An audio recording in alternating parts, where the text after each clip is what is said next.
Cruzando as Conversas. Oferecimento Galeazzi Sul. Há 40 anos, a evolução dos metais. Associação dos Oficiais da Brigada Militar e do Corpo de Bombeiros. Defendendo quem protege você. Boa noite, eu sou Guilherme Macalossi e começa na RDC TV mais uma edição do Cruzando as Conversas, seu programa de análises e debates noturnos, sempre logo após o Dois Toques. Nós estamos começando o programa um pouquinho mais tarde, novo horário, então você nos assiste a partir das 22h15 e sempre pelos canais 24 e 524 da NET Claro TV e pelo @RDC TV Digital, nas múltiplas plataformas em que a RDC TV se faz presente. Estamos no Facebook, no Twitter, no Instagram e no YouTube. Não deixe de se inscrever nos nossos canais para receber as notificações com os programas que aparecem sempre que começam. E também os últimos programas que foram ao ar. Nosso programa está sempre disponível para você assistir a hora que bem entender. O Cruzando as Conversas é um oferecimento da Associação dos Oficiais da Brigada Militar e do Corpo de Bombeiros, defendendo quem protege você. E também de Galeazzi Sul, há 40 anos, a evolução dos metais. O nosso programa trata hoje de um tema da maior importância e da maior urgência, que é o feminicídio. Feminicídio que está em alta aqui no Rio Grande do Sul. Vou trazer aqui a matéria que balizou o mote deste programa. Foram registradas 10 mortes de mulheres por questões de gênero no último mês, contra 3 em janeiro de 2019. Casos recentes, citados no levantamento, ocorreram em Erechim, Parobé, Porto Alegre, São Leopoldo, Campo Bom, Canela, Nova Petrópolis, Torres e Venâncio Aires. É bom lembrar sempre que o feminicídio ele não é a mesma coisa que um homicídio. Uma mulher pode ser vítima de homicídio e pode ser vítima de feminicídio. O feminicídio tem uma razão particular que é relativa ao fato de ser mulher. O homicídio, não. Por exemplo, um latrocínio comum, um crime comum. Não foi vítima de feminicídio. Agora, violência doméstica resultante em morte, feminicídio. É importante deixar isso claro já na abertura do programa. Então, houve um número que flutuou de uma forma um tanto quanto candente neste mês de janeiro, triplicou o número de feminicídios e, por isso, eu reuni 4 pessoas que tratam dessa questão, têm experiência na área. Temos aqui hoje no programa. Na semana passada já esteve presente, né, vereadora Nádia? Prazer recebê-la novamente. Bem-vinda, boa noite. Prazer estar aqui contigo, Guilherme, com essa bancada muito qualificada. Tenho certeza que o debate vai ser em alto nível aqui, principalmente nessa pauta, né, que tanto interessa a todos nós, homens, mulheres, enfim, segurança pública, que está mostrando aí já no seu mês de janeiro um acréscimo muito relevante na questão de morte de mulheres. Foi muito bem explicado aqui por ti a questão das mulheres que morrem pelo feminicídio e mulheres que morrem por conta do homicídio. E o que prevê o feminicídio? Exatamente a relação intrafamiliar, aquela relação afetiva em que haja que morem essas duas pessoas sob o mesmo teto, que tenham uma relação afetiva, ou seja, namorados, noivos, pessoas casadas, companheiros, inclusive a lei... Estupradores. Sim, porque aí são, né, ex-companheiros, enfim, estuprador não entra no feminicídio. Não né? entra? Porque, não. Ignorância da minha parte, pensei que entrava. Não, porque aí ele pega uma vítima qualquer. Ele não tem aquele olhar com a sua mulher. O feminicídio prevê que tenha aquela questão de posse, né, da submissão. É o agressor que vê a sua vítima como alguém submisso, que está sobre a sua seu poder, né? É uma relação de força ali, e por isso que a gente diz que tem uma questão de direitos humanos todos que entra nessa questão. E principalmente, eu digo que as pessoas às vezes se enganam na questão de o filho que bate na mãe. também é uma questão de Lei Maria da Penha, também é uma questão filho que mata a mãe, também é uma questão de feminicídio. Por quê? Porque tem a relação de afeto e que a gente pode discutir bastante aí durante esse debate que nós vamos ter. A comandante Nádia esteve aqui semana passada com o nosso querido Silvio Lopes, está de volta, ela que atua na área, não podia deixar de externar ela o convite para que voltasse. Que bom que conseguiu vir. Quem também está aqui pela primeira vez, a Marília Vargas, que é advogada criminalista. Marília, bem-vinda, boa noite. Boa noite, Guilherme. Então, retornando, né? Não é a primeira vez, Comigo? primeira vez contigo, né? Tô debutando contigo, Então, tá. né? Importante também, complementando as questões que vocês levantaram sobre o feminicídio, que não é algo tão simples quanto parece. Né? Às vezes a gente tem a tendência de somente vincular as questões do íntimo, do domiciliar, mas na verdade o feminicídio ele pode ser classificado de várias formas, né? Não existe só uma forma de feminicídio. Feminicídio íntimo, não íntimo, e já falamos inclusive em transfeminicídio. Então é uma questão bem mais complexa que a gente vai poder estar analisando aí durante a noite. Muito bem. Quem também está aqui é a Ariane Leitão, que é advogada, coordenadora da Força Tarefa de Combate aos Feminicídios no Rio Grande do Sul. Está aí há 6 meses fazendo um grande trabalho e tem números para serem divulgados e vão ser expostos aqui para o nosso público. Quero te agradecer o convite, Guilherme, aqui e também a RDC. Possibilidade da gente poder estar falando com as pessoas que nos assistem, dar uma boa noite aqui para a bancada e dizer que para nós é uma satisfação, obviamente não falar sobre esse tema, né, mas poder vir apresentar os números e o trabalho que nós estamos desenvolvendo desde o ano passado, através da Força Tarefa de Combate aos Feminicídios, uma ação interinstitucional que envolve a Assembleia Legislativa, o Senado Federal, a Câmara dos Deputados e que é capitaneado aqui pela Comissão de Segurança e Serviços Públicos, que o deputado Jefferson Fernandes é o presidente, da qual eu coordeno, e a gente então está fazendo esse movimento, junto com o Movimento de Mulheres do Rio Grande do Sul, o movimento feminista, o poder público como todo, o Ministério Público, Defensoria Pública, os juízes, as juízas, o judiciário, para que a gente possa discutir alternativas para enfrentar o feminicídio no Rio Grande do Sul. Né? A gente já vinha alertando que com a extinção de políticas públicas para as mulheres, especialmente investimentos na prevenção à violência, os números de mortes iriam aumentar.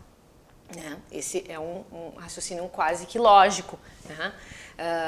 No entanto, o nosso alerta foi um tanto quanto ignorado, né, pelo poder público. E o que acontece é que nós estamos vivendo hoje exatamente o que nós dizíamos desde o fim da Secretaria de Política para as Mulheres no Rio Grande do Sul, até, por último agora, a não abertura do Departamento de Mulheres. Né? Nós ficamos um tempo grande aí do governo Eduardo Leite com o nosso departamento aqui fechado. O local onde desenvolve política pública, o local onde o dinheiro público destinado às mulheres deveria estar sendo aplicado, gestado e, enfim, né, sendo garantido aí para a execução de política para as mulheres. Então, é um pouco disso que a gente vai trazer aqui, né, os resultados positivos e dizer que não é só terra arrasada, né? Deputados, deputadas, parlamentares, movimento de mulheres, tem muita gente trabalhando aí para enfrentar os feminicídios no Rio Grande do Sul. Por fim, muito obrigado. Quem também está aqui, aliás, agradecer ao Saulo, Saulo Marimon, querido amigo, que fez a indicação do nome. O Saulo, inclusive, mandou uma mensagem aqui, mandando um abraço para todos e cumprimentando toda a formação da mesa redonda, que na realidade não é redonda, é semi-triangular.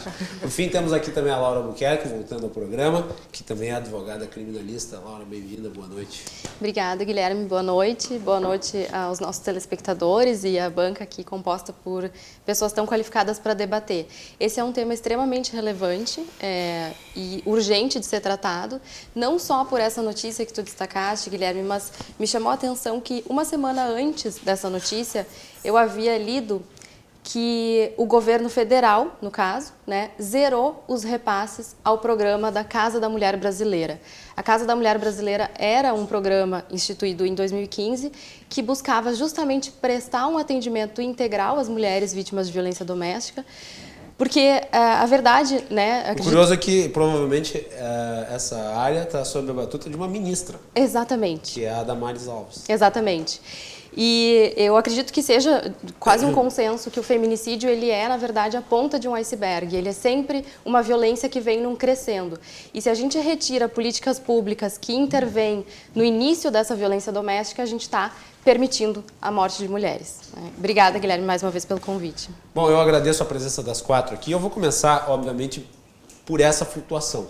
Porque me chamou muito a atenção o fato de que os números da violência, eles têm caído em caráter geral no país. No Rio Grande do Sul não é diferente. Em Porto Alegre houve uma redução de 40% no número de homicídios.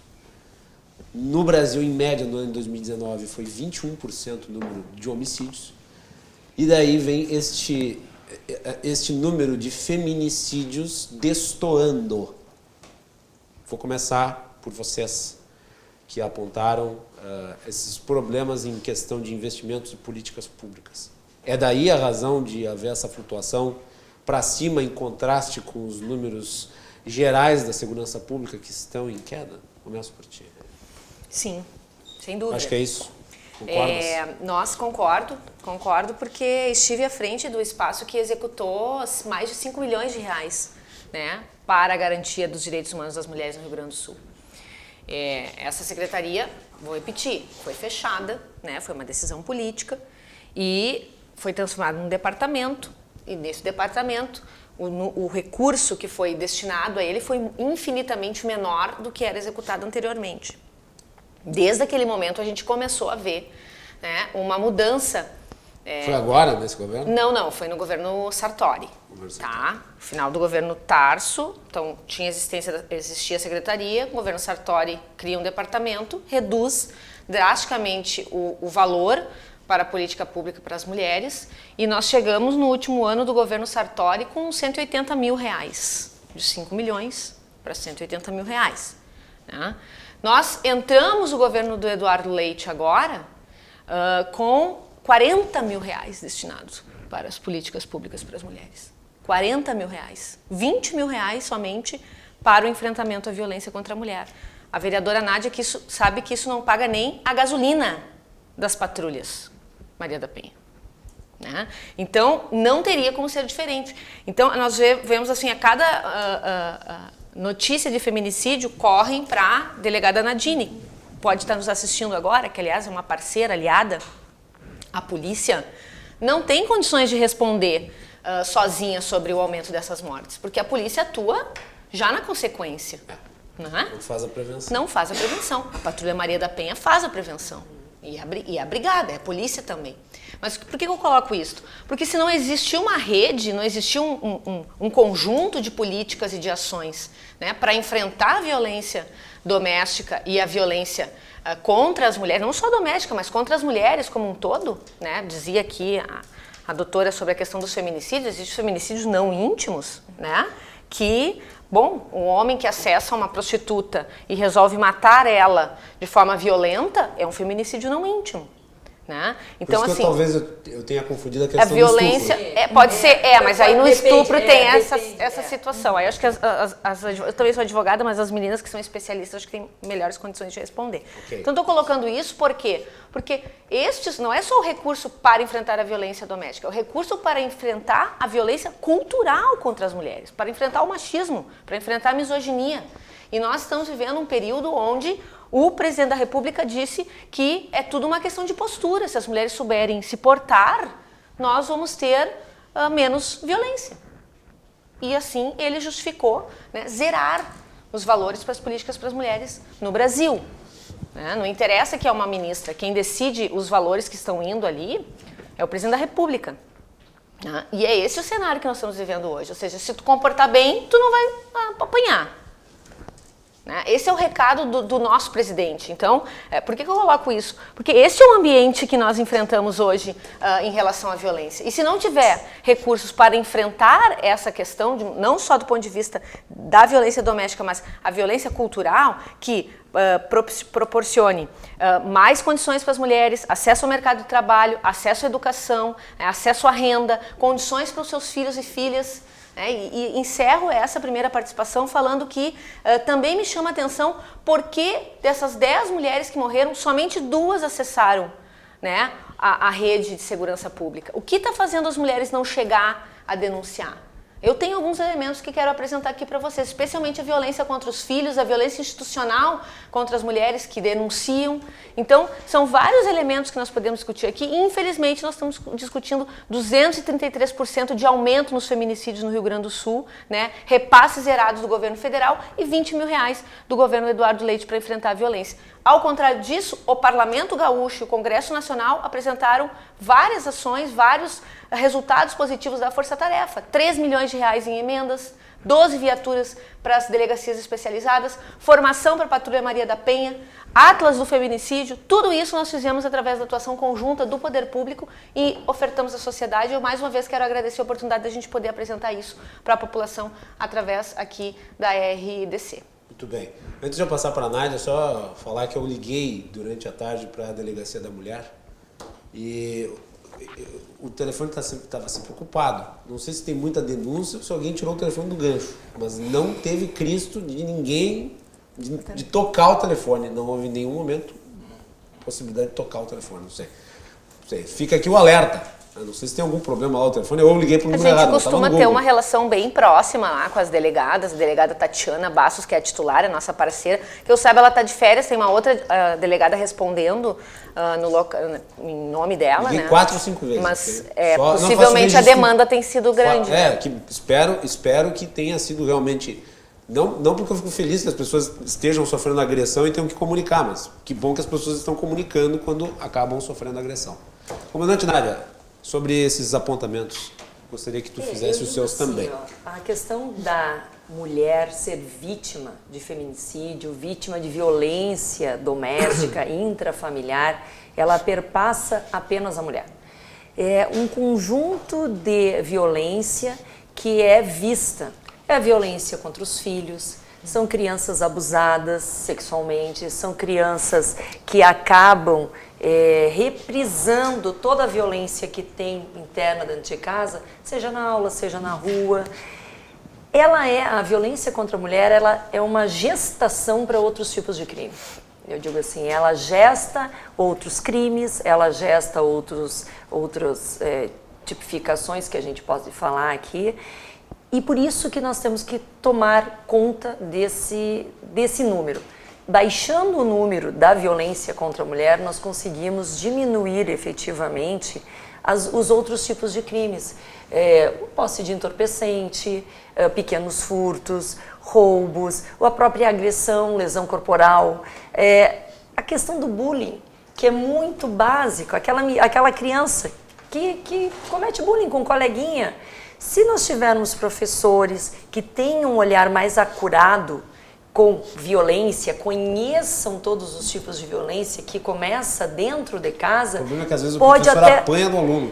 Aí já é uma outra questão, né? Aí é uma questão de respeito ali, é uma questão de concepções de dentro da casa também, né? Pode vir por conta da violência. Sim. Mas se nós tivermos um olhar acurado, seja da área da educação, seja na área da saúde, que perceba detalhes da violência intrafamiliar que acontece dentro daquele lar, nós temos como diminuir outros tipos de contravenções e de crimes que podem acontecer. Quero fazer um adendo aqui, que falou muito bem a Ariane, mas o ministério que cuidava da questão das mulheres foi extinto pela presidente Dilma, por uma mulher. E por quê? Porque terminou o dinheiro. Não tinha mais dinheiro para ser repassado para os estados. Então, isso não é uma consequência apenas do presidente Bolsonaro hoje. Terminou lá. E, em seguida, o governador Sartori encerrou com a secretaria, continuou com o departamento. Concordo que, se não tiver verba, se não tiver dinheiro, políticas públicas são menos realizadas. Óbvio, ou tu investe em segurança é algo caro, mas que tem um valor que não tem como mensurar quanto vale a vida de um filho, quanto vale a vida de uma mulher. E nós estamos falando aqui de mulheres que cometem um crime e que são mortas. Terem nascido mulheres, ponto. E que o seu agressor entende que essa mulher é propriedade dele. Onde que nós temos que atuar? Exatamente na mudança dessa concepção. O que nós temos que fazer? Fazer ações afirmativas, que são o quê? trabalhar com a questão das mulheres entenderem o seu papel dentro da sociedade, essas mulheres, e a gente tem aí o estudo qual é o perfil da vítima. O perfil da vítima, efetivamente, são mulheres que nem completaram o ensino fundamental. E a gente vê a importância de ter mulheres capacitadas. São mulheres que não têm profissão, ou seja, elas acabam também ficando numa relação doentia por conta de precisarem financeiramente daquele agressor. Muitas vezes essas mulheres preferem ficar dentro de casa apanhando, que pelo menos o pão, o leite, a carne está vindo para os seus filhos. Então nós temos que tratar a violência como algo mais complexo, que perpassa a polícia. Com certeza, a polícia, seja civil, seja militar, não tem como dar conta daquilo que está antes dessa violência, que é essa mulher que necessita, para sair do ciclo da violência, de uma formação qualificada, profissional, para ela ter a sua independência. Importância de trabalharmos com as meninas e meninos. Laura. Não poderia concordar mais com a comandante Nádia. Embora eu seja da área do direito, e aqui mais duas colegas advogadas, eu penso que é importante frisar que leis não resolvem problemas complexos. Então nós tivemos a Lei Maria da Penha, que foi uma grande conquista, mas ela não resolve por si só e não resolveu o problema da violência doméstica, tanto que seguiu aumentando o número de mortes de mulheres, principalmente mulheres negras, Embora tenha havido uma pequena diminuição no homicídio de mulheres geral, o homicídio de mulheres negras segue crescendo. Então, quem são essas mulheres que não estão acessando as políticas públicas? Quando eu falo que lei não resolve tudo, o que resolve? É exatamente isso que a vereadora estava falando. É educação, são políticas públicas de atendimento a essas mulheres. Nós não temos uma política de... Para esse perfil em geral, falta todos os tipos de políticas Todos os tipos de serviços públicos, Inclusive serviços básicos de saúde. Saúde que não engloba só a saúde física, também a saúde psicológica da mulher. Porque hoje em dia, cada vez mais, nós temos mulheres chefes de lares, Mulheres que provêm e não são dependentes financeiramente dos maridos, mas são dependentes emocionalmente. Sim. E seguem se relacionando num relacionamento tóxico com esse contexto de violência. E quando eu falo de educação, me preocupa um governo federal e que vem se apresentando assim há algum tempo, não só esse atual governo, mas um governo que tem medo da palavra gênero, Essa é uma verdade. Uma ministra que diz que meninos devem vestir azul e meninas devem vestir rosa, que tipo de políticas públicas de educação de gênero a gente vai trazer, vai levar para as escolas, É isso que me preocupa também. Queria trazer essa questão para o debate, Guilherme. Muito bem. Marília. Eu acho que a questão toda começou já quando nós começamos a voltar os olhos para a violência contra a mulher. A gente já começou olhando de uma perspectiva errada. Porque se analisava as questões, morreu, foi estuprada, mas está aumentando o nível de violência dentro dos lares. Aí olhavam esses números, o que chega na delegacia, o que chega no judiciário.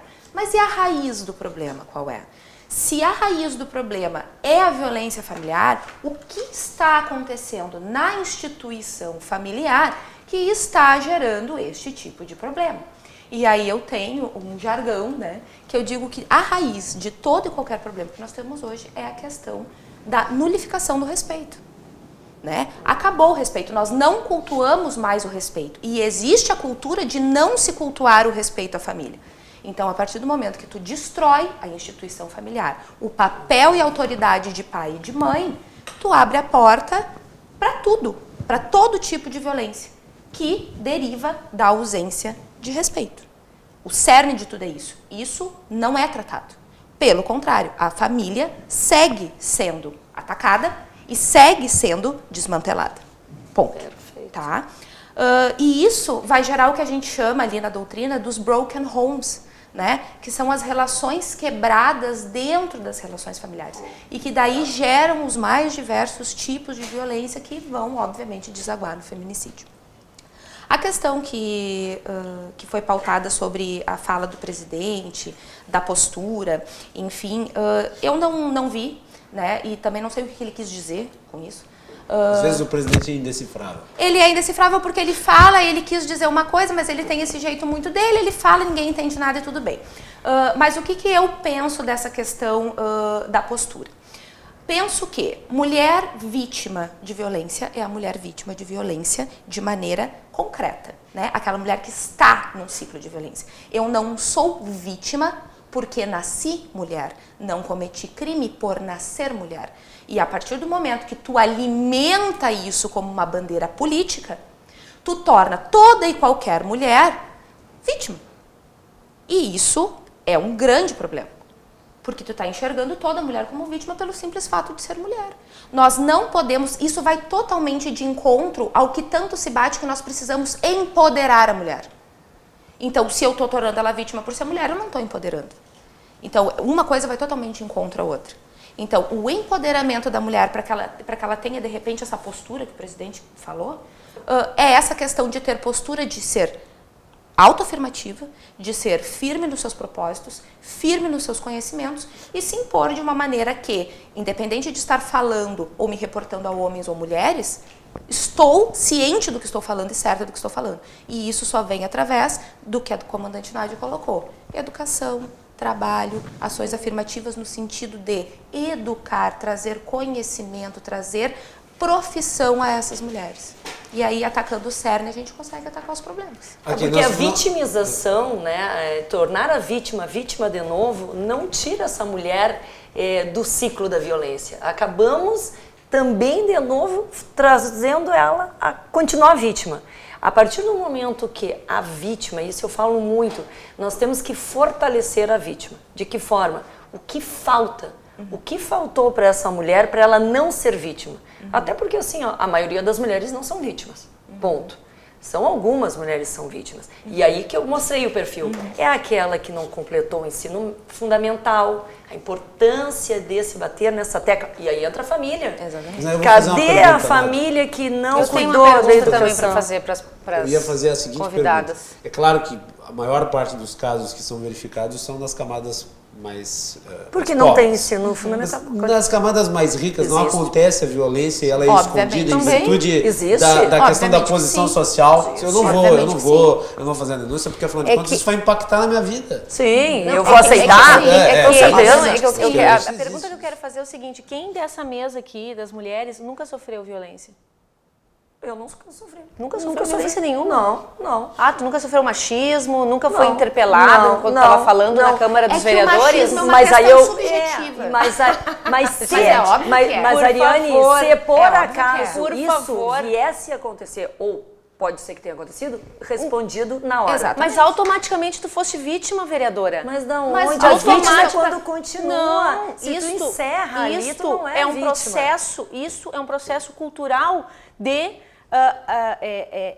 enfrentamento da condição de mulher através da violência machista. Por exemplo, quando eu Isso é uma estou coisa- falando, Ou vão dizer se o que Guilherme vem e me ou vão dizer interrompe, que na vida pública não tem machismo.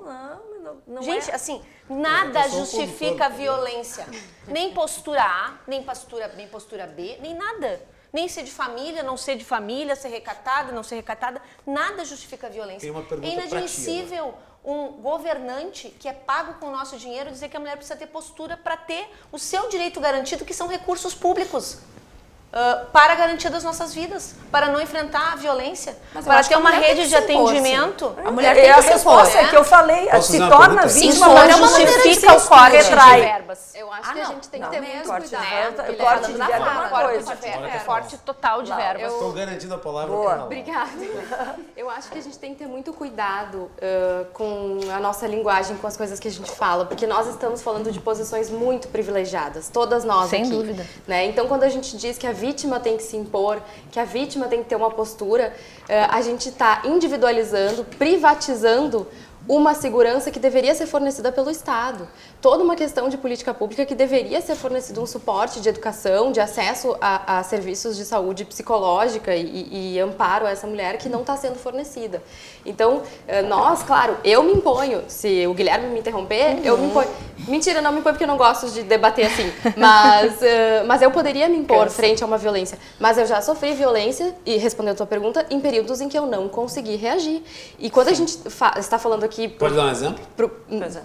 É muito pessoal, é muito Ok. pessoal. Não, eu só perguntei. Mas quando a gente está falando aqui para um público que não tem os mesmos privilégios que nós e o mesmo acesso a todo esse empoderamento que nós tivemos, é muito delicado a gente dizer que a vítima tem que se impor, porque às vezes ela não está em condições de se impor. Às vezes ela precisa de um amparo externo para conseguir reagir a essa situação. Mas, Laura, nós estamos falando na mesma linguagem. Exatamente. Nós estamos dizendo o quê? Que aquela mulher que, por acaso, vai ser atacada e que tem condições de responder à altura, ela não vai ser vítima. Porque, por óbvio, e quantas vezes também os homens não passam por isso? Daqui a pouco um outro homem ataca, ele pode ser vítima ou ele pode responder. Mas a violência doméstica não precisa. Agora, A aquela violência mulher psicológica. que é vítima e não tem condições, essa mulher tem que ser atendida pelo Estado com ações afirmativas, não com ações que façam com que ela seja mais vítima do que ela é, mas transformar essa mulher em alguém Que forte. venceu a violência. Exato. E uma outra coisa que eu acho que quando a gente fala de violência doméstica, não dá para colocar em posições estanques de a vítima é sempre frágil e o agressor é sempre um monstro. Existem diversas nuances entre isso. Nem todo agressor é um monstro. Às vezes ele também precisa de uma política, foi vítima de violência familiar e também precisa se reerguer e sair desse ciclo de violência. Eu ia fazer uma Fundamental, viu? pergunta. Masculinidade tóxica precisa ser discutida. Eu ia fazer uma pergunta aqui, e é uma pergunta polêmica. A pergunta é a seguinte para vocês. Não é um pouco complicado atribuir a violência específica feita por um agente dentro da casa contra a mulher, e inegavelmente existem casos em que a pessoa ela escolhe ter um comportamento violento. A pessoa escolhe delinquir e ter um comportamento violento com mulheres, de alguma maneira, é fazer isso. Não é complicado atribuir a um machismo genérico esses casos que são específicos. Não é uma pergunta sincera nesse sentido, porque isso acaba relativizando a importância dos casos onde a agressão é factual e comprovável, daquela que pode ser levada a cabo por fatores subjetivos e que dependem muito da visão até mesmo que cada mulher tem em relação à construção social. É a pergunta que eu faço para vocês. Nossa, eu discordo. Porque assim, porque pode ter uma mulher que a gente está discutindo aqui, por exemplo, acabei de lhe interromper. Aí tu pode dizer ter assim, aquela que acha que isso é agressão. Eu não acho engraçado, porque Man essa é a to realidade de ter. muitas mulheres. Pode ter. Man-to-rupting. Pode ser, É. uma pessoa pode falar que é isso. E tanto que é em inglês que as mulheres do mundo inteiro estão identificando isso, não são as mulheres brasileiras. Ok. Mas, de alguma maneira, ao falar que o machismo, quer dizer, o man-to-rupting estimula a violência. Eu não compreendo isso. Não. Como é que funciona esse negócio? Eu não vejo, Guilherme, essa Ok. relação direta de causa e efeito entre o machismo de um modo geral, mas a verdade é que nós somos seres sociais, nós estamos inseridos na sociedade e dentro dessa cultura que, querendo ou não, é uma cultura machista, como todos nós fomos criados. Então, tentar desvincular a violência doméstica contra as mulheres, que é uma violência específica de cunho, de sentimento de poder em relação às mulheres, não existe como desvincular isso da cultura social, que é a cultura machista. Claro que existem casos pontuais, como tu falaste. Existem casos de, por exemplo, homens com doenças mentais, com condições de transtornos, enfim, que justificam que explicam mais diretamente aquela violência. Mas todos nós estamos inseridos nesse caldo de cultura machista. Da mesma forma, quando se fala, né, um outro assunto polêmico, da cultura do estupro, ninguém está dizendo que fazer uma piada machista gera automaticamente o estupro. Exato. Mas é como a gente vai moldando o nosso caráter. Nós todos crescemos nessa cultura e nos acostumamos a assistir a essas pequenas violências que vão crescendo e se tornando violências mais graves, né? O que a gente não pode é generalizar, né? Senão daqui a pouco que eu fiz a pergunta. Não, Nesse exatamente. sentido, todo homem se tornaria Seria um eventual Possível agressor. Não é. Todo Eu homem tenho é 3 filhos possível homens, agressor. meus filhos não Vamos. serão. Exatamente. Eu acho que Nem não para podemos generalizar, porque daqui a pouco nós vamos estar vitimando o próprio homem. Eu acho que é importante que a gente também recoloque o nosso debate aqui, porque senão começa uma discussão de que existe machismo. Machismo existe e nós temos que ver como é que a gente faz para se livrar dele e que as pessoas possam viver livres. Mas é que de qualquer Mas tipo às de vezes as violência. próprias mulheres são mais entramos- machistas. Com certeza, que existe machismo de mulheres, né? O mundo é machista, a gente está nesse contexto, então Nós mulheres nós entramos nesse debate reproduzem o porque machismo. vocês argumentaram que na base das agressões está o machismo Mas então, intermitente. eu queria... E tem, e existe, e é um elemento, nós não podemos negar que ele existe. Tá? É que parece Mas que o machismo é uma associado- nuvem, assim, que está no ar e a pessoa é contaminada Mas sabe por ela por e que, sai que é uma batendo na mulher. nuvem? Porque por isso que eu falei da questão da masculinidade tóxica, porque as pessoas precisam se reconhecer nesse contexto. Nós precisamos nos reconhecer que às vezes temos comportamentos machistas, que às vezes temos comportamentos preconceituosos, né? E quando a gente começar a perceber isso, a gente começa a se comportar de uma maneira que ninguém sofra violência a partir do seu comportamento, né? A partir da sua opinião, a partir da sua, enfim, dos seus atos. Eu coloco isso porque nesse processo da força-tarefa que nós fizemos, então, desde agosto do ano passado, nós identificamos 2 elementos principais que são fundamentais para o êxito, né, da execução de políticas públicas. Né? 3, na verdade. O primeiro é ter dinheiro. Né? Não se faz política pública sem nenhum real. Então não adianta ter departamento, não adianta ter isso, aquilo, né, dizer, e não ter R$1 para executar no sentido das políticas públicas. Né? Esse é um direito nosso, constitucional. Então deveria estar sendo cumprido e não está. Pelos 2 governos, governo federal e governo estadual. Nem vou entrar no governo municipal para a gente, né, não aumentar. Mas assim, esse é o primeiro elemento. O segundo elemento, trabalho em rede. Né, é fundamental, né, que a gente entenda que a política para a mulher é transversal. Então nós precisamos ter uma atuação da polícia com a saúde, com a educação, que nós colocamos aqui, né, que trabalha o atendimento da mulher e das famílias vítimas de violência. Junto com as mulheres, vem as crianças, vem os adolescentes. Né? A Maria da Penha deu uma entrevista esses dias, o levantamento do Instituto Maria da Penha é que a partir de uma mulher morta, 3 crianças ficam órfãs.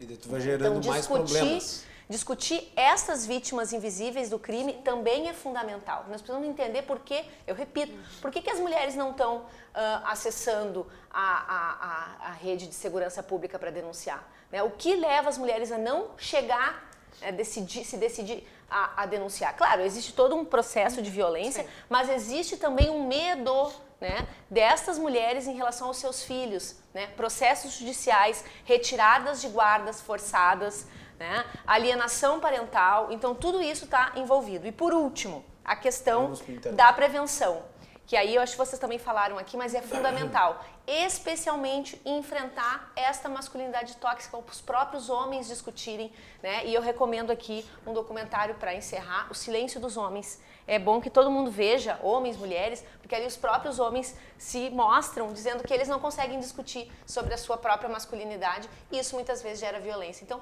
todo mundo pode estar revendo, né, os seus comportamentos para a gente viver melhor. Muito bem. Vamos para o intervalo e voltamos na sequência.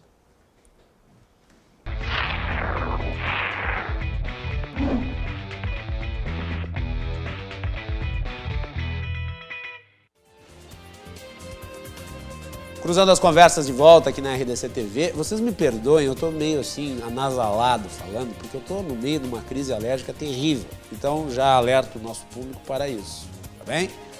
Cruzando as conversas está de volta, estamos falando sobre feminicídios. O programa tem o apoio da Associação dos Oficiais da Brigada Militar e do Corpo de Bombeiros, defendendo quem protege você, e também da Galeazzi Sul. Há 40 anos, a evolução dos metais. Você nos acompanha pelos canais 24 e 524 da NET e pelas redes sociais, @RDCTV Digital. Estamos no Facebook, Twitter, Instagram, todas as redes, é só seguir, acompanhar, curtir, compartilhar e comentar. Não deixe de mandar sua mensagem pelo live stream do Facebook que já está no ar. Voltamos para o segundo bloco. Marília, volto contigo. Então, agora nós estávamos falando aqui a questão dos números, né? Analisar esses números é muito importante, porque o que está acontecendo? São novos casos de feminicídio, novos casos de agressão, ou são os antigos que não eram noticiados e agora estão sendo noticiados? Ou então é uma soma de 2 fatores, né? Porque Claro, nós não tínhamos a cultura de ter toda essa propaganda de, olha só, tu pode vir, tu pode denunciar, tu vai ter um acolhimento. Um estímulo, né? O estímulo. Então, Não tinha nem a lei, né? Nem a lei, exatamente. Então, a partir do momento que apareceram todos esses mecanismos, né, há o empoderamento, há a coragem de vou denunciar. Mas são novos casos? Não são novos casos? E isso é uma questão bem complexa com questão a dados no Brasil, né? Porque até mesmo no exterior os dados, os percentuais que nós apresentamos, eles não são considerados 100%, porque não é dado 100% de credibilidade a eles. Então, acho que no Brasil a gente precisa de um estudo sério do que realmente é o feminicídio. Porque eu tenho medo, enquanto profissional, de que dentro desses números estejam mortes de mulheres, né, que não sejam casos de feminicídio. E aí nós estamos num alarde que, obviamente, a morte de qualquer ser humano importa. Né? E eu bato muito nisso, eu fui contra a questão de surgir o tipo feminicídio, né? Achei um grande avanço a Lei Maria da Penha, por óbvio, mas fui contra a tipificação do feminicídio em si, porque entendo como uma desigualdade dentro da lei, entendo que não era necessário uma tipificação, tanto não era necessário que não reduziu número nenhum, né? Então, eu acho que essa questão que o Brasil precisa também dessas questões afirmativas, de trazer a mulher para sua autonomia, para não ter essa dependência financeira que a faz ficar num ciclo de violência, que a faz não ter condição de repente, pensar, não sustento meu filho sozinho, então não saio da minha casa, porque aqui está o dinheiro, digamos assim. Né? Então, essas políticas preventivas, realmente elas precisam ser tratadas de maneira muito forte. E, obviamente, que concordo com vocês no sentido de que se não tem dinheiro, não tem política pública. No entanto, passeando hoje pelo site do Ministério da Mulher, da Família e dos Direitos Humanos, eu vejo que dentro do governo houveram vários apoios de empresas, se buscou apoios de empresas para que se possam fazer ações preventivas. O Instituto Avon, por exemplo, foi um dos que está, né, veiculando toda essa questão de disseminação de informação. Então, óbvio que é o suficiente? Não é o suficiente, mas zeramos o repasse, zerou-se o repasse, mas não se está de mãos atadas, mãos para trás, ignorando os fatos. Isso a gente precisa deixar claro, que não é, o Estado não é uma torneira que a gente abre e ele vai ficar jorrando dinheiro pro resto da vida, né? Se não tem dinheiro, bom, vamos buscar outras formas. Estão sendo buscadas outras formas? Sim, estão, e a gente precisa falar disso também. E é importante a gente lembrar, o Guilherme perguntou algo, aonde estavam essas mulheres que morreram, né? Ou foi a Ariane, né? Como elas não acessaram o sistema? Só duas tinham medida protetiva. Por que não acessaram o sistema? Primeiro, falta de informação. Falta informação para as mulheres. As mulheres ainda são desinformadas quanto aos seus direitos, quanto a o que procurar quando se tem alguma dificuldade.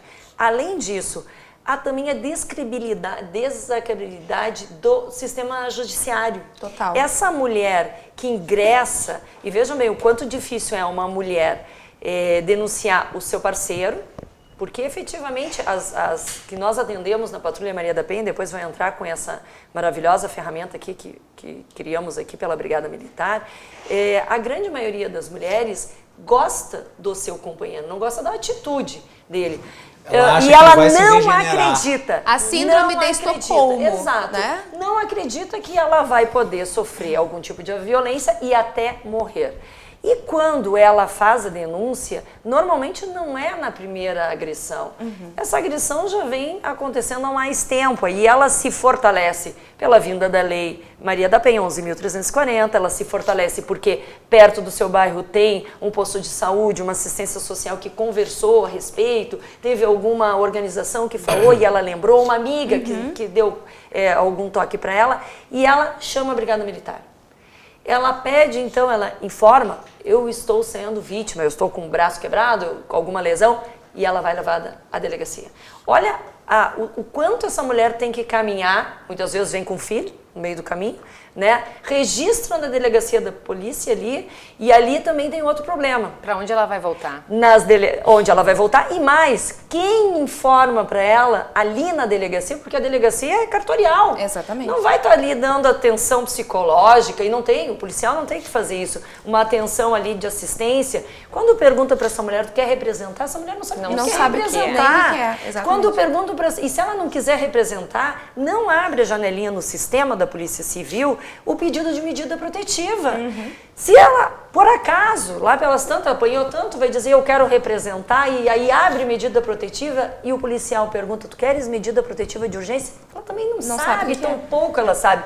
E não é as polícias, não são as polícias a primeira porta que essa mulher tem que entrar. Ela tem que estar capacitada, informada e acreditar na justiça, porque a grande maioria dos inquéritos, dos processos na justiça, não dão em nada. Tem alguns diagnósticos que nós trazemos aqui a partir das atividades da Força Tarefa. Foram 6 encontros regionais no Rio Grande do Sul, foram 2 reuniões técnicas e a partir daí, ouvindo, né, dezenas de autoridades, centenas de mulheres, nós identificamos que, o déficit orçamentário sim é um problema, né? Escutando as autoridades, escutando as mulheres, a gente percebeu isto. Segunda questão que apareceu muito, eu volto a falar aqui, que a gente estava comentando aqui anteriormente, né? É esta dificuldade de quando faz a denúncia, para onde ela retorna. A ausência de casas-abrigo é uma coisa muito séria. Já tem que fugir Na verdade, de casa, né? é o principal elemento. No final de todas as discussões, a gente chegou a essa conclusão. Quando nós começamos a trabalhar muito fortemente para a construção de casas-abrigo, ou as mulheres vão ter que retornar, e este retorno pode significar a morte dela. Ariane, eu posso não só trazer só um dado isto, sobre isso? por favor. Vou te interromper, mas te devolvo. Que nessa mesma notícia sobre a extinção da Casa da Mulher Brasileira, tem aqui a informação de que existem casas-abrigos para mulheres vítimas de violência somente em 2,4% das cidades brasileiras. Só 2,4% das cidades brasileiras têm casas-abrigos para receber essas mulheres vítimas de violência. Para onde elas vão ser encaminhadas, então? Elas não vão para lugar nenhum, né? Elas nós vão, temos na as verdade, casas elas de vão pra passagem, casa, né? voltam Mas para elas não casa. são abrigo, Na verdade, com a lei, o agressor tem que sair de casa, Mas né? isso não acontece, porque às vezes muitas vezes ele está em casa, ela é obrigada a voltar para lá, né? E isso pode, como eu falei, significar a morte dela. E este processo existe ainda uma questão violenta, que é o do não reconhecimento, especialmente do Poder Judiciário, e a não conexão entre as varas de violência doméstica e da família, de que essa mãe que denuncia, ela não pode ser penalizada por denunciar, e aí o juiz da vara de família olha, mas não, esse ambiente aqui não dá para essa criança ficar, ela vai ter que ir para um abrigo. A mulher não vai denunciar. Quem é mãe aqui, tu é mãe, né? Não vai denunciar. Tu é mãe, não vai denunciar. Teme pelos filhos também. Teme pelos filhos. Olha, eu aguento mais um tempo, mas eu não vou deixar meu filho ir para uma casa-abrigo. Isso quem falou foram juízes. Foram juízes, sim. né? Doutora Foram Madiele fala promotores, muito isso, né? Que estavam nas audiências conosco, e esse tema foi muitas vezes trazido. Outra questão, a necessidade do aumento de delegacias especializadas, a necessidade especialmente do aumento das patrulhas Maria da Penha, né? Que fazem hoje uma ação de prevenção ao feminicídio, não à violência, por óbvio, porque elas já são vítimas de violência e por isso um acesso à passação à patrulha. A formação dos agentes públicos. Eu, inclusive, gostaria de salientar aqui que a Força Tarefa só existiu e só existe ações hoje de enfrentamento à violência no Rio Grande do Sul em virtude das servidoras públicas do Rio Grande do Sul, que mesmo ganhando parcelado, não abrem mão de desenvolver um trabalho sério na Delegacia da Mulher, nas patrulhas, no IGP, nos mais diferentes espaços que nós tivemos no estado do Rio Grande do Sul. Nós vimos um compromisso das servidoras públicas do estado do Rio Grande do Sul, né? Então são vários elementos que essa formação ela é necessária. Então são vários elementos que a gente aponta aqui como diagnóstico e que precisam ser colocados na agenda pública do estado e do Brasil, né? Essa questão, tem dinheiro daqui, o Sistema S, ou, né, o Avon. Gente, é o seguinte, esta é uma questão constitucional, o direito é nosso, o recurso deveria estar à nossa disposição, o recurso não pode sumir de uma hora para outra, né? Então nós precisamos lutar por esses recursos e mais.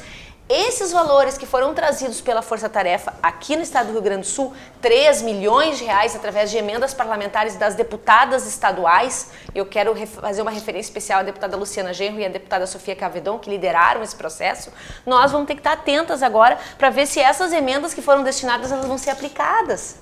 Né? Então, assim, como a gente falou aqui, né? Não é só uma questão de ter recurso ou não ter recurso. A iniciativa política, a disposição política para enfrentar o feminicídio, para enfrentar a violência contra a mulher, ela precisa estar como prioridade. Se ela não estiver como prioridade, as nossas vidas não serão prioridade e o recurso público não vai aparecer. Tudo é uma questão de iniciativa política, de priorizar essas ações. Claro, antes do intervalo. Uma questão que eu queria levantar só é que a gente está falando muito de violência contra a mulher e a gente falou muito do aspecto da violência física. E eu acho que é importante a gente salientar que a violência doméstica e familiar contra a mulher, ela também pode ser uma violência psicológica ou uma violência moral. Que é o início de tudo. E é o início, normalmente é o início de tudo. É claro que não existe um script de violência doméstica em que a gente possa enquadrar todos os casos, mas pela nossa experiência, nós que trabalhamos com isso, a grande maioria dos casos de violência doméstica inicia com violência psicológica. É a diminuição diária dessa mulher, da autoestima dessa mulher. E isso faz com que ela não se perceba na posição de vítima. Então, toquei aqui em alguma coisa. Ao vivo é isso aí, né? Então, eu só queria salientar também o papel dos serviços de CRAS e CREAS, dos serviços de saúde mental, saúde psicológica, para conseguir detectar nessas mulheres, e nós estamos com isso completamente desmantelado, né? Quem são as mulheres que têm acesso hoje em dia a um acompanhamento psicológico? Muito poucas, muito poucas. Então, novamente, né, reiterando, essa violência normalmente ela começa de uma forma gradual, ela começa no psicológico dessa mulher. Muito bem. Vamos fazer intervalo e ir para o último bloco da edição de hoje do Cruzando as Conversas. Fiquem conosco, voltamos em seguida.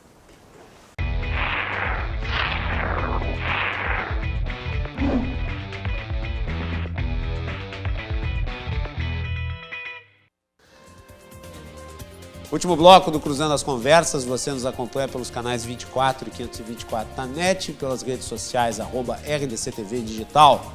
Nosso programa hoje debate feminicídio. Estamos no último bloco e o programa tem o oferecimento da Galeazzi Sul. Há 40 anos, a evolução dos metais. E a Associação dos Oficiais da Brigada Militar e do Corpo de Bombeiros, defendendo quem protege você. Tudo bem? Vamos para o último bloco, então. Nós vamos ter só 12 minutos, um bloco dinâmico, rápido, mas para as considerações finais de vocês, comandante Nádia. Patrulha. Como é que funciona a patrulha? A Patrulha Maria da Penha foi Chega lá, lançada... bate na porta do cara e pergunta, o senhor tá batendo, tá fazendo alguma coisa?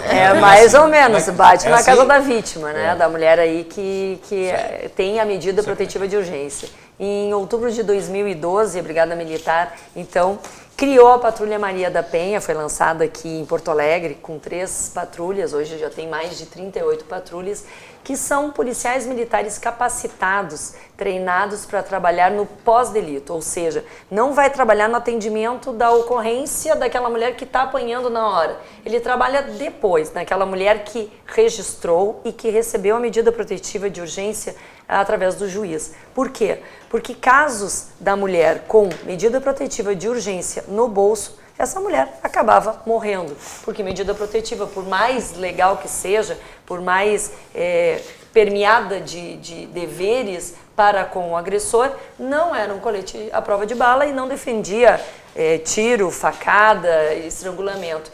E a patrulha atua exatamente nisso, nessa lacuna que existia e que a Lei 11.340 prevê de acompanhamento dessa vítima do início até o final, com que ela consiga achar uma luz no fundo do túnel, ter a sua autonomia e independência financeira. Patrulha Maria da Penha atua nos casos da medida, indo na casa dessa mulher, completando a lacuna entre a decisão judicial do agressor se afastar da vítima e o fiel cumprimento por parte do agressor.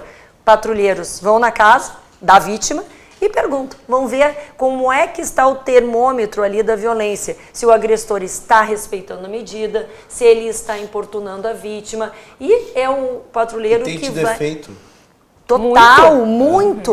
Uma ferramenta assim que deu muito certo. Por quê? Porque já no primeiro ano... O agressor ele fica intimidado. Fica intimidado, porque no primeiro ano nós tivemos 40 agressores presos. E eles diziam o quê? É aquilo que nós estamos falando antes. A impunidade gera criminalidade. Eles diziam, mas bater em mulher então é crime. Porque eles nunca tinham sido presos. A partir do momento que a polícia atua... Achava normal. A partir do momento que a polícia atua, seja...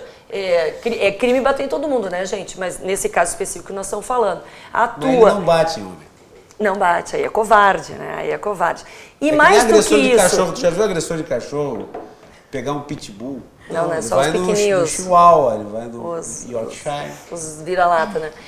E mais do que isso, o que a patrulha faz? Ela estimula outras vítimas ao redor daquela casa que está sendo visitada de também estar fortalecida para fazer a denúncia. E, de uma certa forma, manda um recado muito direto para o agressor. Se aparecer aqui, vai ser preso. Ponto. Ou seja, ações afirmativas. Muito certo, de todas as protegidas pela patrulha, nenhuma mulher morreu. Graças a Deus, nenhuma dessas mulheres precisaram registrar nova ocorrência, ou seja, o agressor entendeu o recado, porque não podemos só ter lei, como a doutora falou. Lei por lei, nós temos várias, nós temos que ter, que é a patrulha fiscalizando a Lei 11.340 para ver se realmente ela está sendo eficaz e eficiente. Patrulha Maria da Penha é o exemplo de melhor ferramenta no combate à violência doméstica. Me permite só mostrar o livro? Beto, consegue? Temos vários casos aí. Patrulha Maria da Penha, da comandante Nádia. O impacto da ação da Polícia Militar no enfrentamento da violência doméstica. Então, o livro. Tem bastante casos aí de mulheres que conseguiram ultrapassar a questão da violência, tendo uma nova família, dos próprios agressores que entenderam que bater, que causar lesão é crime e tentaram se reorganizar nas suas vidas. É isso que a gente pretende, uma sociedade organizada, justa e que trabalhe com a paz. Vai lá. Eu acho que, eu concordo nessa linha e eu acompanho o trabalho da Patrulha Maria da Penha porque atendo muitas vítimas de violência doméstica e elas no início até estranhavam, os policiais estão me ligando para saber se está tudo bem, é assim mesmo, eles estão vindo aqui em casa, eu disse, é assim mesmo, é para acompanhar o cumprimento da medida. Mas eu acho que para além de pensar prisão e punição, tem um aspecto importante dessa atuação da patrulha e da atuação dos juizados de violência doméstica, que é exatamente explicar, cientificar o agressor de que o que ele faz é um crime, de que se ele reiterar ele pode ser preso, de que ele está fazendo algo errado. Porque muitos agressores vêm de lares violentos e não têm essa dimensão do que é violência. A gente está falando de realidades completamente diferentes, né, das nossas e que muitas vezes não tem essa dimensão. Então, eu acredito, sim, na efetividade da justiça, mas também no aspecto de possibilidade pedagógica, digamos assim, de aprendizado desse agressor. Eu queria destacar só, para finalizar também, Guilherme, que muitas das mulheres... Teve uma pesquisa do Conselho Nacional de Justiça, em 2017, sobre o atendimento de vítimas de violência de gênero. A grande maioria dessas mulheres se sente frustradas no sistema de justiça. Por quê? Porque aqui tem um dado de 39% das vítimas que responderam a essa pesquisa não queriam que o companheiro fosse preso. Elas queriam que aquela situação parasse, que a violência cessasse, elas não queriam a prisão. Então, é isso, eu não acredito na prisão como uma medida de solução para esses casos, eu acredito sim na educação da nossa sociedade como um todo, na mudança, sim, dessa cultura machista que influencia essa masculinização, essa socialização masculina violenta, e penso que é para esse lado que a gente tem que pensar também. Muito bem.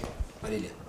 Bom, agradecer, né, o convite, o debate com vocês, foi muito engrandecedor.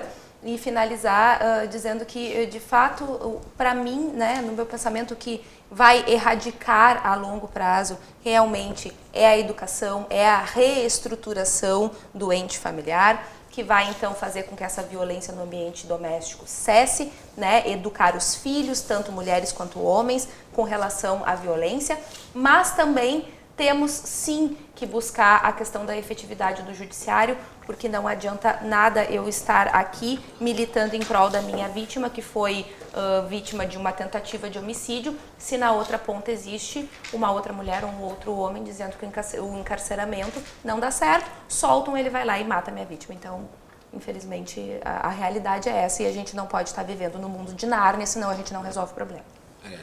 Então, para finalizar... as ações da Força Tarefa. Então, né? Primeiro que eu queria, assim, o exemplo, né, nós falávamos aqui sobre a necessidade de recursos públicos, de colocar na agenda pública, né, os direitos humanos das mulheres. A Patrulha Maria da Penha é um exemplo disso, né? O governo Tarso Genro foi um governo que priorizou, criou a patrulha, né, garantiu recursos. Nós temos até hoje a patrulha. Quero inclusive fazer uma saudação aqui à capitã Karine, que hoje trabalhou conosco. Major, perdão. Não sou boa nas patentes. Major Karine, que fez um trabalho conosco, e nós garantimos então a formação de mais agentes para a Patrulha Maria da Penha através do trabalho da Força Tarefa, em parceria com a Brigada Militar. Então esse é um bom exemplo de como é possível, né, priorizar recurso público e colocar na agenda pública como prioridade os direitos humanos das mulheres. Segunda questão, importante a questão do atendimento ao agressor.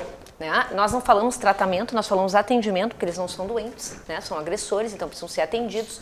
Desde que esse recurso não saia das nossas políticas, é fundamental que, de alguma maneira, o agressor seja atendido. A doutora Madiele, que é da Vara de Violência Doméstica aqui de Porto Alegre, faz esse trabalho através também de um projeto dentro da Vara, e com psicólogas. Nós temos as parceiras lá que trabalham conosco, e o nível de reincidência em relação à violência doméstica é baixíssimo.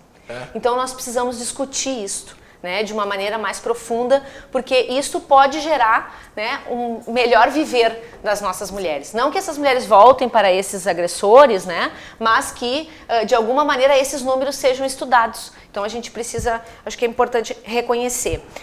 As ações da Força Tarefa, eu tentei nesse tempo aqui falar um pouco, né, mas foram as emendas parlamentares que nós conquistamos, foram as viaturas, né, o trabalho da deputada Maria do Rosário. Expor esses números aí na mídia? Tive um pouco de dificuldade, agora não vou ter mais. A RDC já me dando esse espaço aqui, nós vamos começar, né, a ter espaço em toda a imprensa aí para falar. Eu quero mais uma vez agradecer. Se tiverem novidade, nos informe. Com certeza. Fazer, assim, também passar para o pessoal, né, acessem a página da comissão, né, acessem a página do nosso mandato, o deputado Jefferson, que tem o trabalho que nós desenvolvemos através da Força Tarefa. A deputada Maria do Rosário foi que dirigiu esse processo na Câmara dos Deputados, o senador Paulo Paim no Senado Federal, e todas as parceiras que nós tivemos durante a construção dessa ação, que foi extremamente positiva. E eu repito, não é tudo terra arrasada, né? Nós estamos trabalhando, nós estamos trazendo dinheiro, estamos trazendo viatura, estamos em parceria com todo o poder público gaúcho para a garantia da vida das mulheres no estado do Rio Grande do Sul. Obrigada, boa noite. Bom, eu só posso agradecer a presença de vocês quatro aqui no programa para tratar desse tema que é tão importante. Não vai ser o último painel que faremos sobre isso, até porque estamos muito longe de uma melhor condição, um nível adequado de segurança para as mulheres na vida e sociedade. E o trabalho que as quatro fazem é digno do nosso apoio, do nosso abraço e do nosso cumprimento. São todas mulheres inspiradoras, e eu gosto de saber que tantas coisas boas estão sendo feitas mesmo com problemas, né? E agradecer à Associação dos Oficiais da Brigada Militar e dos Bombeiros do Rio Grande do Sul por ter me oportunidade de estar aqui fazendo essa Um abraço fala. pro Beck. É o Coronel Beck lá, Um abraço presidente. pro Coronel Beck. E para terminar o programa, e agradecer a todos que mandaram mensagens, não vai ser possível ler. Que bom, tinha muito que comentário. Tinha até uns torpedeando aqui, ali e tal. Vai ficar a polêmica, vocês podem ler ali. Eu vou terminar só com um recado para quem está assistindo o programa. Se você é mulher e é vítima de agressão, não deixe de fazer a denúncia. Faça a denúncia, ok? É importante para você, para os seus filhos, para o seu entorno e para a sociedade em geral. Boa noite e até mais.